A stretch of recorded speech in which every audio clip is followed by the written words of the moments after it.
Hey, Matt Alley, final fireside chat here. I have appreciated that. My first three sessions, I talked about my projects that we were working on here with our stadium build, which that's continuing on with lots of interesting information. Today's chat obviously is kind of a wrap up, and we're looking at that whole idea of the equity, inclusiveness, and social justice here, and how it fits. At first glance, I had to kind of chuckle in regards to, well, first thing is COVID's kind of taken over everything, like with many other people. And here's first year superintendent. Unfortunately, it's taken precedence over many of the different facets of our job. But when you talk about that whole idea of the equity, social justice, I kind of wanted to start with one little quick thing. As we look here, share my screen here. When we break down the demographics, it's kind of interesting. And you see here in our school district, sorry there, I rerun. In our school district, we are primarily Caucasian. And again, my report's kind of fallen away on me, but we are about 93% Caucasian. And so when you think about that, being 93% Caucasian, about 3% Hispanic, and another 2 or so percent of multiple races. It's coming up right here. I apologize. But when you look at the demographics of the district and you think about the thing of, social justice, inclusion, equity, you can see right here, sorry, I had that wrong. About 93.5 or 92.5% white Caucasian, 93%-ish Hispanic Latino, and then 4% two or more races. So when you look at that and you think about our district, it's not very diverse. And so, but you still want to take in a note about what are the things? Are all families in our district, are we ensuring that there's access, that there's do our programs target everybody? Some of the people in larger districts, and hearing the discussions we had in the fireside chats and thinking about a topic like this is, in other districts, there's people that have positions and are in places that could take on that role of looking at the equity and all that. But that really falls as a small-time superintendent of a district of only 400. That's going to fall primarily on me and the administrative team. I think the biggest challenge when it comes to that aspect of what do we need to do as far as the equity, inclusive, social justice, and looking at that, I think it's first, how do we get engaged as an admin team, and then how do we take that to engage the rest of our staff?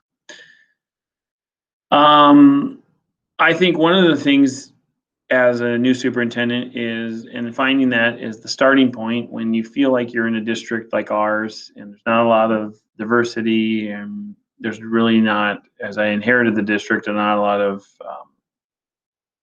you don't deal with a lot of those issues, so it's not something that's been on the radar.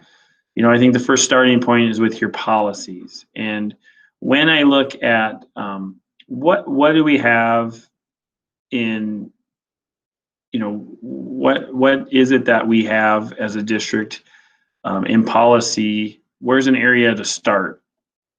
And I think one of the things that was, I don't want to say necessarily concerning, but a reality is that we have policies in place that might look at, like the one here about equal educational opportunities, and then you come down in a big topic area. Well, the first thing that stood out is here.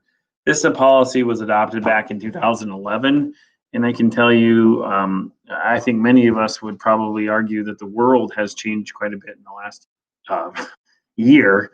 Let alone since 2011. And so I think as a superintendent, in order to ensure that your district is abiding by that, there's equity, that there's inclusiveness, and that you're looking at ways that you can improve your social justice, I think it starts right here when you look at your policy. So I think as a superintendent, if there's not a lot out there to guide you, you come back to your policy manual and you start to go through and look at that.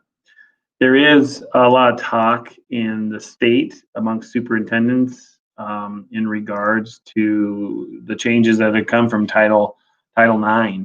Again, small district, guess what? At this point, the Title IX director falls to yours truly, which is a little concerning being a new superintendent, and that's such a big odd taking. The ASBSD puts out policies, and there's been a lot of trainings and in-services on Title IX. I'm just going to be very honest with you. One of the things in the discussions I've been the Mitchell area superintendents, as well as the Sioux Falls area superintendents, and there's this consistent message of that's a very large undertaking, and that in addition to that, a lot of districts are kind of waiting for a recommended policy to come out. The problem is, in order to get that, the legal advice and the amount of pages and mountains that people are looking at right now is very daunting. In the midst of COVID, I think there's a current issue going on with superintendents of you want to make sure you're up to date on that Title IX policy. You want to go through and put your efforts on that, but many of us are so bogged down with COVID and all the things that are going on that the reality is that it's really unfortunately taken a back burner. And I do worry that once we kind of get through the COVID era, the next biggest challenge for superintendents, district leaders, is going to be coming out of the pandemic and ensuring that we were up to date on quite a few things. And when it comes to how are we spending money and where are our resources going and how are we ensuring that we have equity to our students, because I think some of that stuff's probably going to fall to the wayside during this process of getting through the pandemic. At this point, we just want to get through, and hopefully there's some light at the end of the tunnel. I know in our state, our discussion was that K-12 education was just recently added as a high priority.